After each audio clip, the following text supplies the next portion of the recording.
Well, we're going to be picking that summer squash now. The leaves are all droopy. Tomatoes, oh look at the tomatoes, got frost on it. It looks like it's still alive, but it'll droop. Those tomatoes are going to have to be picked. This is what I really want, frost on the rutabagas. That'll get them to sweeten up. A couple more mornings of frost like this and they'll be ready to go.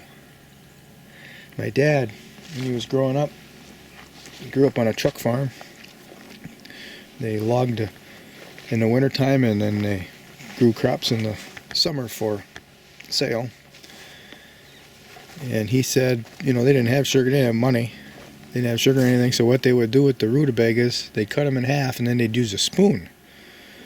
And they'd scrape that flat surface with that spoon, the real thin layers of rutabaga, and it would really sweeten it up. That was their sugar high as they were growing up.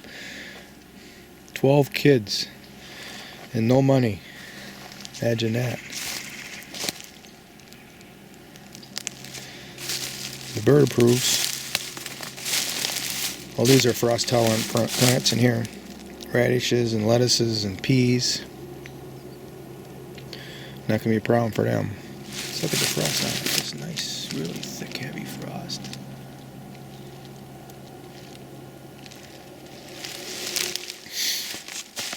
I have to build this into a food producing spot. Otherwise I'm not going to be able to afford to come up here. With the gas prices the way they're going. If I can come up here and get $100 worth of food every time I'm up here, no problem. I can bank it.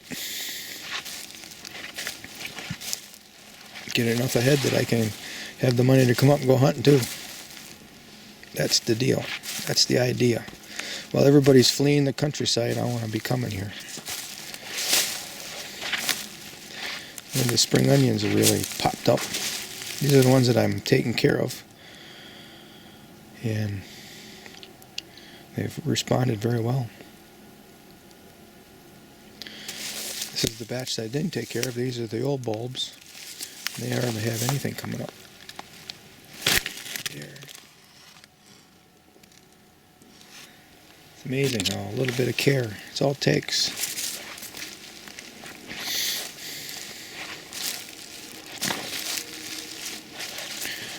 So I don't know how many 100 feet of bed I'm going to need to feel like I'm getting my money's worth. Ooh, look at the deer came and grazed these peas.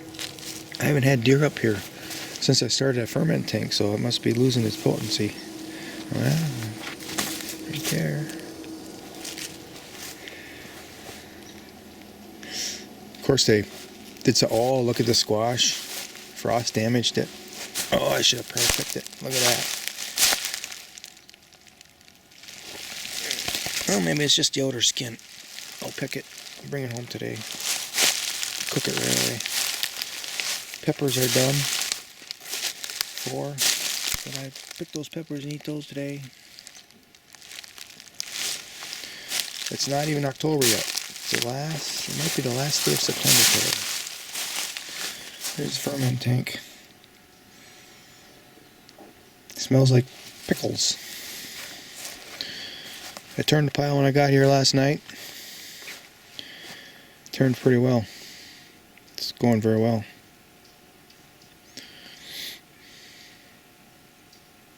And look at the juice from artichokes. Blossoms. That one plant there probably has about 20 big roots under it. Some other sizable ones alongside of it. Good. So here it is, 8 o'clock in the morning, and I got sunlight on the bed there that's encased in the hardware cloth, but this one where the rutabagas are is shaded by that's a cedar tree right there. So that's interesting. Might be important to know that. This bed is shaded by that cedar tree at 8 o'clock in the morning, the end of September. And that bed is not. This area is a wild land. lots of critters. And here I have a bed of Jerusalem artichokes. And you can see the mice and the voles are already digging up the roots. You can see holes over there. So I'm going to have to harvest some soon or else I won't get any. Now even though the critters are really digging these up heavily, it seems like there's always a couple little ones get through and it restarts the bed. But this big monster Jerusalem artichoke, I think, is going to have some monster roots to it. Look at how thick it is down here. I got a lot of stuff here, so I don't know if the voles have found it or a lot of rocks and stuff. That's probably a good idea, is put a bunch of flat rocks around them once they come up. Yeah, think about that.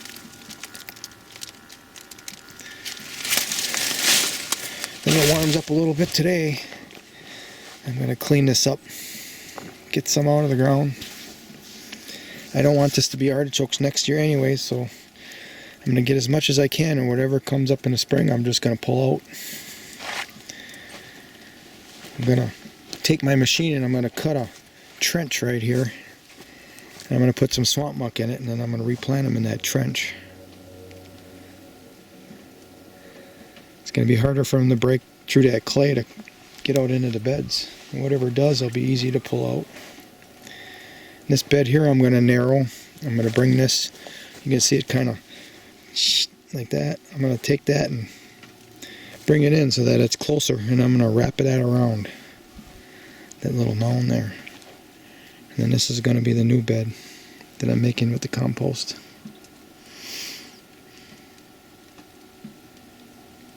So there'll be 1, 2, 3, there's going to be 4 beds leading up to the top of the hill, and then there'll be a couple of real skinny beds heading down. Lots of food to grow here, I think. We'll see. There's a bunch of Jerusalem artichokes in that pile. That bed hasn't been cleaned out. I went through it with a fine-tooth comb, so anything that's left is just puny and be easy to pull out in the spring when they come up. I've got the front of this bed taken out and put on here for reserve. And an interesting observation is this sod is very hard to get out of the ground normally, but because I had compost over the top of it, it just popped right out. So the compost, the action of the compost, bacteria weakened the sod. So this is the next bed here. It's got stinging nettle in it. You can see some of them coming up right now. I'm cleaning the stinging nettle out and I'm going to move it. So right here I'm going to turn the bed, and that bed's going to wrap around this little area right here.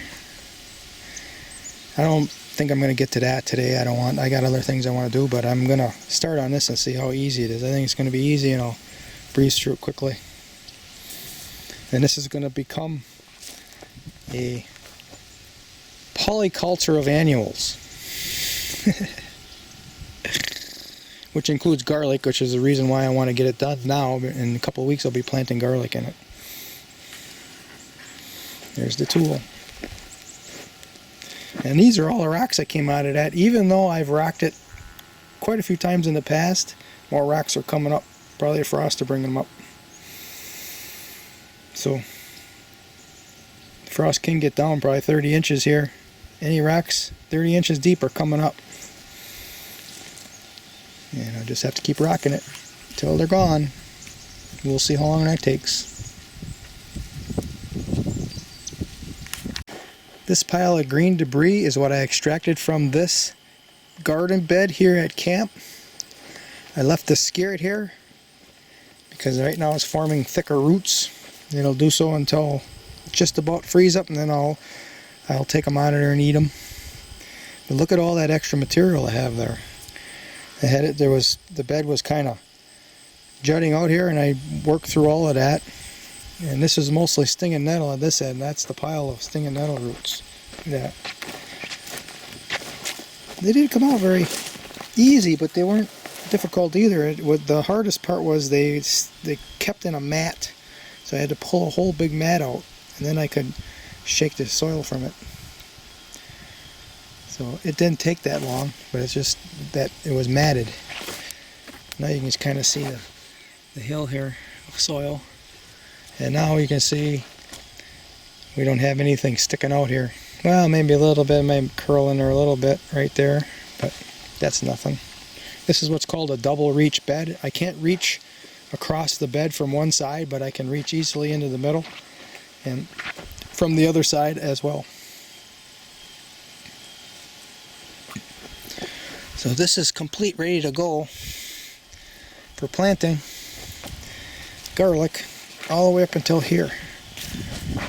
So 3, 6, 9, 12, 15 feet of bed right here. But the entire amount is going to be for garlic, so I'll be harvesting this celery in a couple of weeks, probably 3 weeks when I'm going to want to plant garlic. Right now it's the 29th of September. We have one more day of September left yet. I was thinking it's the last day, but it's not. One more day after today. And then after a couple frosts, I'm pulling these kohlrabi, which are just big monsters, hey. That's going to provide food for 3-4 weeks for my breakfast is easy. Whole month. Because I'm not now dominating any of my meals with one particular item. I'm trying to get a half dozen to 10 to 12 different items every meal to eat it. And then this can be worked anytime. This is mustard and oats. What I'll do is I'll work it up and bury all the greens under the soil. And then up in here, up till here, there's a rhubarb right there, so I'll plant right up to here, and I'll put a hardware cloth like that here so that the rhubarb won't stretch over the top. So I'm going to paste this off. Give me an idea how much space I'm going to have here. 3, 6, 9, 12, 15, 18, 21, 24, 27, 30, 33, about 33, 34 feet of double reach bed. I'm telling you, my experiences are growing, and I can say without any doubt whatsoever, 34 feet of double reach bed can grow a lot of food. Especially with the planting schemes now that I've been learning about and practicing. Not just a lot of food, but a lot of diverse food. And when I'm done planting, if I've done the best job I can, there's nothing that's planted together. You know, maybe I'll put 3 seeds together and then harvest 2 of them as they're growing. But in the end, as this thing is developing at the end, I want all plants to be alone. I don't want anything of their kind nearby. So it's next to something that's totally unrelated. And the reason for that is if they're all related plants, they're generally grabbing the same nutrients out of the soil and can deplete them. Whereas a totally different plant draws different amounts of differing elements. So now they're not competing. And there's actually studies that show that the bacteria begins to help them if they're planted in diversity. So that's what this bed is going to be.